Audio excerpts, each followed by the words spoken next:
Welcome back and a very good afternoon to you. Well, today we are reflecting on how the country's constitution has really changed the landscape of this country. 25 years on, it was on this day, on the 10th of December 1996, that the Constitutional Court was signed into law by the late President and former President Nelson Mandela. I am in conversation with my panelists and I'll introduce them again, and we're just basically talking about the Constitution as it relates to socio-economic issues, legal issues, as well as political issues. I'm in conversation with the CEO of the Nelson Mandela Foundation, Mr. Selo Hatang, legal expert, Advocate Romeo Ntabeleni, as well as Professor Somadoda Fikeni, political and policy analyst, who is joining us via Zoom. But perhaps I want to pick up here where we left off with Professor Fikeni, and maybe let me come to you, Advocate Ntabeleni.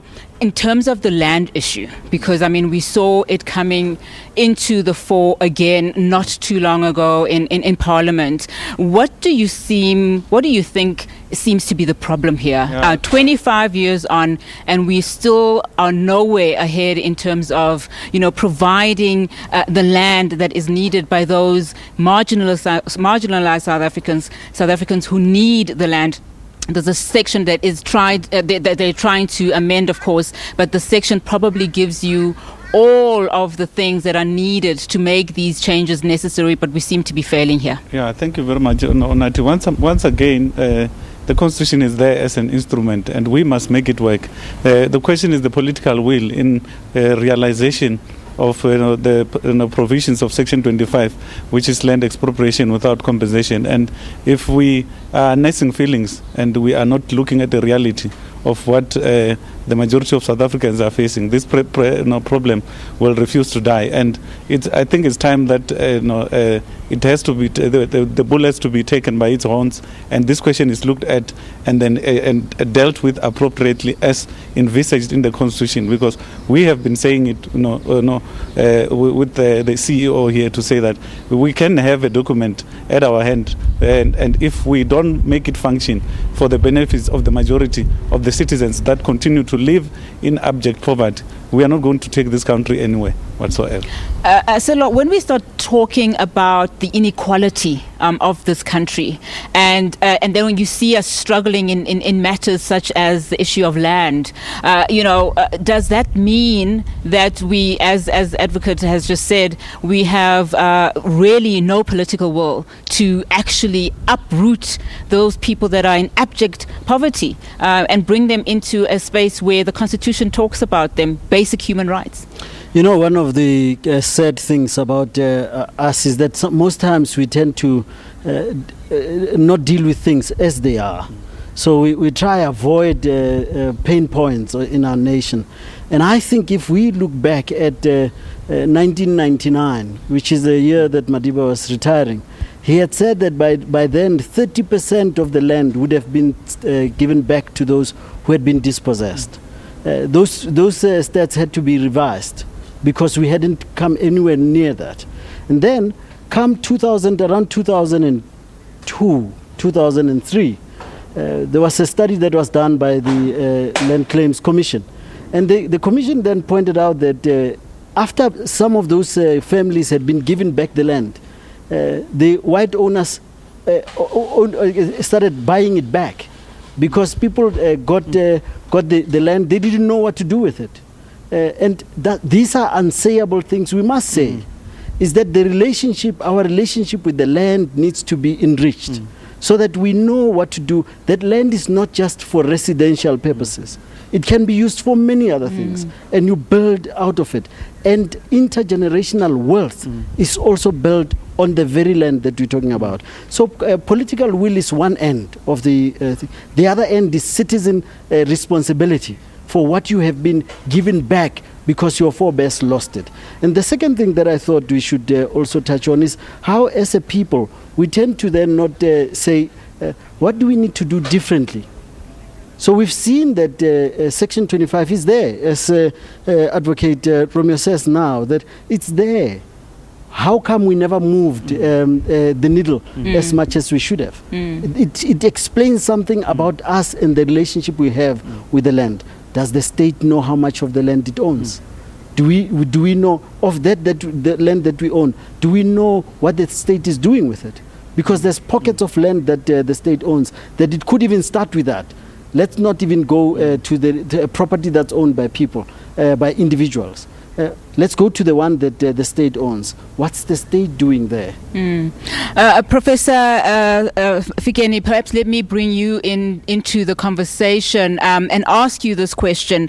Do you think that Section 25 of the Constitution will actually be amended? And what will it take? I mean, we've been having this conversation for many years now, and we've just heard examples from my other panelists in terms of what could the possible problems be. But your take on just what it will take for us to actually start seeing, improvements and a change into this particular section? Well, to me, I'll actually put it differently to say, have we even tested the limits of land reform and land redistribution as provided by the Constitution, so that we can say we tried there, we failed because of how the Constitution is structured? And the answer would be no. So to me, the most basic thing is not to use policy changes again and again, because we've had so many policies and they've become a PR exercise that sometimes become tiring, but rather implement. And only when you say, I have these 7 cases where I've tried and I'm not moving further.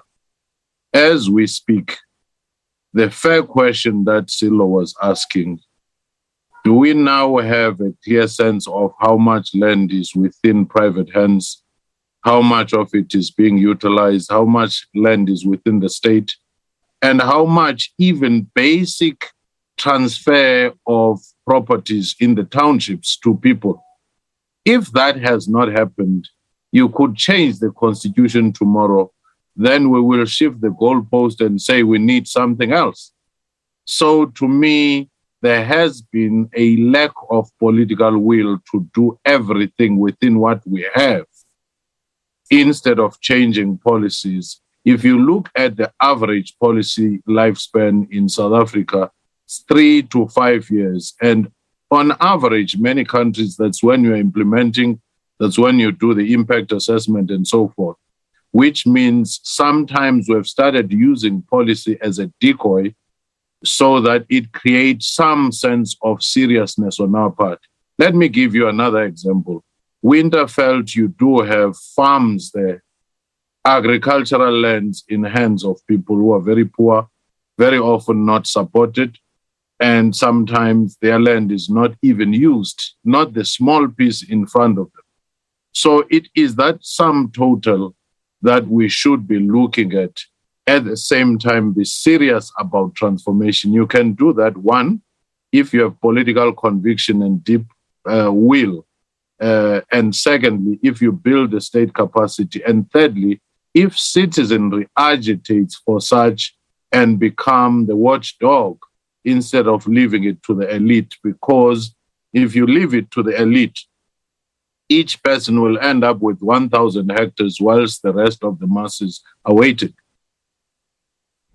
It's quite better that we can't hear. Professor Fikeni, before I let you go, I want to ask you this question. I mean, we are sitting at Constitution Hill and just seeing at just some of, the atrocities that happened in this country not too long ago. I mean, this place that we're in best symbolizes both injustice and justice. I want you to briefly just talk to us about the positives that are enshrined within our Constitution. I mean, we've been really unpacking just some of the things that have been going wrong since the Constitution was turned into law.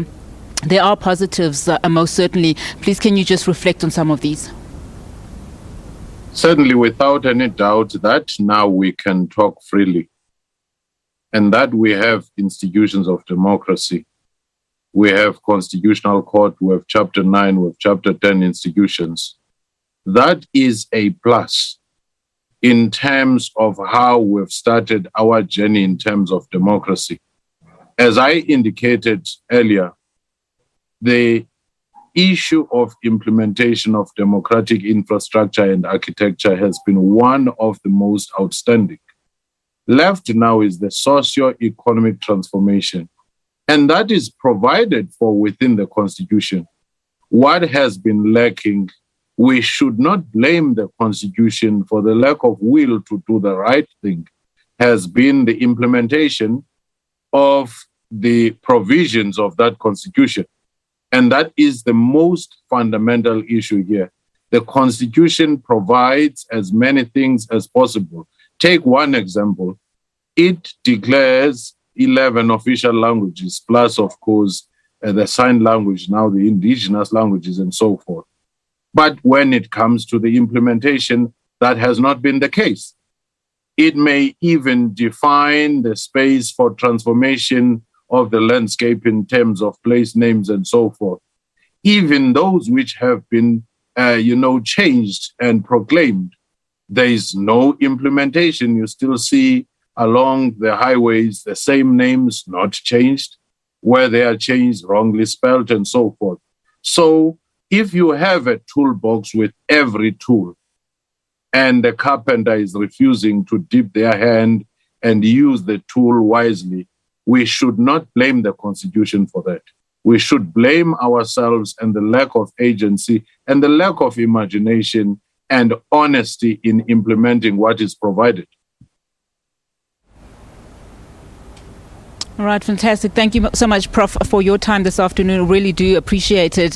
Now, Asilo, we are running out of time. It's been a fantastic afternoon, but just your thoughts, and I mean, Professor Fikeni was really agreeing to some of the conversation that we had earlier in terms of people do have the agency to change some of the things that they want changed. Earlier we spoke really briefly about race. The issue of race is still a problem in this country. We saw that glaringly in the July unrest in Phoenix particularly.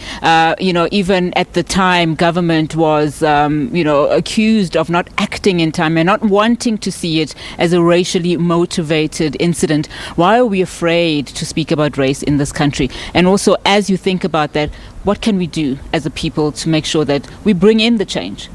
I like the fact that you keep taking us back to the Constitution being the catalyst of change. And I think if we are to live true to that, we should then say we take responsibility for making it happen. On race, we are now on the walls of this fantastic institution, which reminds us about our woundedness. Part of our woundedness is demonstrated by race relations in our country. Relations in KZN, you see it very so blatantly every time between Indian people and African people. And it's something that we should deal with. Issues of ethnicity, they also crop up every now and then. But relations between black people and white people remains an issue. At the heart of it, it's because we didn't follow through with some of the things that the Truth Commission had said should be done, for example, on reparations, people ensuring that forgiveness came with some consequences. If you are racist, the consequences should be so heavy that you never think of going back there. And I think for as long as you keep cowering down to say, no, our country will fix itself, it won't. That's why institutions that are empowered to deal with these things, including South African Human Rights Commission, the court that's here, should be prosecuting those things. The Nelson Mandela Foundation took the flag, the issue of the old apartheid flag, to court. It's now going to the appeals court in Bloemfontein. And I think until such time that the likes of the right-wing movements are tackled and dealt with, we are always going to be apologetic even about symbols of hate. Okay, let me bring in Advocate Ntabeleni. Thank you so much, Shilo, for that. Just as the final closing remarks in terms of how people can use the legal system in terms of, where their human rights are being infringed upon. Very quickly, we've got about a minute. No, thanks. As the CEO has said, the courts are there so that they administer justice in terms of the constitution, and they can be used as a vehicle to actually deliver some form of justice for the majority of South African. And we don't have an option. We are not going anywhere. We don't have an option of relocating to another country. As the CEO have said, we must continue to fight for this country and fight to our rightful space, which is on top of the table, not eating on the crumbs of the table. So that is basically what needs to happen, and we must use the courts as the institution to administer justice for our people and the entire society at large. All right, thank you so much to you both for your time this afternoon. Really, really do appreciate it. Well, that brings us to the end of our special broadcast here at Constitutional Hill, the house and the home, really, of the Constitutional Court, which is meant to enshrine the constitutional rights and uphold them and make sure, of course, that your rights, your human rights, are also taken care of. I mean, today we've been reflecting on just how the Constitution, 25 years on, has really changed this country from a legal perspective, political perspective, as well as a social and economic perspective. Thank you so much for your